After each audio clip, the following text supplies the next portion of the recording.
फिर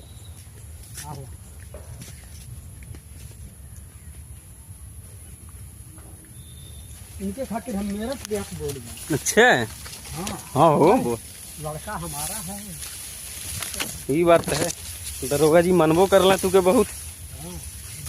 हाँ वो ऊँख तो बोले बड़ा उनके लिए। अब तैयार होले जाला जइए तैठू दिहत हम काट के ले जाई। लेकिन जो अब अगर चूबे लायक होगा मीठ होगा तो एक कठू निकालब टेलर एठू ले जाई। अब मीठ तो जरूर होगी। नहीं तो तू ही लोग जान पाइबा मीठ कौन होला। अबे तो पाकल मटिया ना पर कच्ची मटिया बा जैसी जैसे को तो दुगले ला।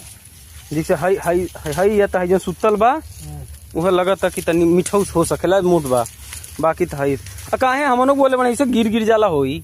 आ तो पानिया रात दिन चला। अच्छा हाथ डाड़े अब डाड़े बोल में यहाँ नहीं बोल। ना ना इतन डाणे बो बाबा